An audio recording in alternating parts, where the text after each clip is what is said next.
નારોલ પોલીસની હદ વિસ્તારમાં લેડી ડોન તરીકે ઓળખાતી વોન્ટેડ બુટલેગર આયેશા બાનુંગ ઉર્ફે આશા સાજિદ ખાન, રહીમ ખાન અને તેની ગેંગના કુખ્યાત સાગરીતો ઇરફાન, સઈદ શેખ, સિદ્દીક સઈદ શેખ, રેહાન શેખ, યુસુફ, ચિંટુ હિમ્મત રસૂલ શેખ દ્વારા આબાદનગર બાગે કૌશરની સામે વટવા કેનાલ રોડ નારોલ ખાતે જાહેરમાં પોલીસની રહેમ નજર હેઠળ મોટા પાયે વિદેશી દારૂ બિયરનું વેચાણ અને હોમ ડિલિવરી કરવામાં આવે છે. વટવા પોલીસે આયેશા બાનુંગ ઉર્ફે આશા સાજિદ ખાન, રહીમ ખાન અને તેના સાગરીતો વિરુદ્ધ પોણા 2 મહિના પહેલા તારીખ 20 ઓક્ટોબર 2024 નામ રોજ 2,50,000 રૂપિયાની કિંમતનો 35 પેટી વિદેશી દારૂ બિયરના ટીનનો જથ્થો અને 2 ટુ વ્હીલર ગાડીઓ પકડી પાડીને પ્રોહિબિશનની કલમ 65A65 E116B 81-98-2 મુજબ FRI નંબર 11-19 10-38-240 હેઠળ ગુનો દાખલ કર્યો છે. તેમ છતાં પોલીસને ચેલેન્જ આપીને તાજેતરમાં વટવા પોલીસ સ્ટેશનની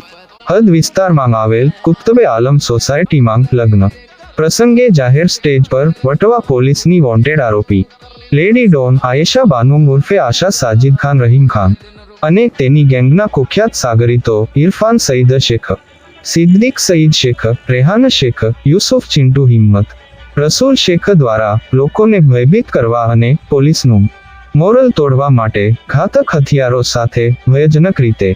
ડાન્સ કર્યો હતો. તેનો વિડીયો ઇન્સ્ટાગ્રામ પર વાયરલ પણ થયો છે. અત્રે યાદ રહે કે બુટલેગરોના આવા કૃત્યો ડામી દેવાના બદલે પોલીસ જ્યારે ખામોશ બની જાય છે ત્યારે બુટલેગરોની હિંમત વધી જાય છે અને સ્ટેટ મોનિટરિંગ સેલના PSI JM પઠાણ પર બુટલેગરે ગાડી ચડાવી દેતા તેમનું મોત થયું હતું તેવા પોલીસ પર થતા હુમલાના બનાવોમાં વધારો થાય છે. હવે જોવાનું એ રહે છે કે શું નારોલ પોલીસની હદમાં વિદેશી દારૂ બિયરનો ધંધો કરતી અને વટવા પોલીસની વોન્ટેડ આરોપી આયેશા બાનુંગ ઉર્ફે આશા સાજિદ ખાન, રહીમ ખાન અને તેના સાગરીતો ઇરફાન સઈદ શેખ, સિદ્દીક સઈદ શેખ, રેહાન શેખ, યુસુફ, ચિંટુ હિમ્મત રસૂલ શેખની વિરુદ્ધ પોલીસ સખત કાર્યવાહી કરીને ધરપકડ કરી કાયદાના પાઠ ભણાવશે કે નહીં તે મોટો પ્રશ્ન છે. સમય શક્તિ નામતંત્રી પ્રોબેશ કુમાર બાપુ, કેમેરામેન હિતેન્દ્રસિંહ બિહોલા.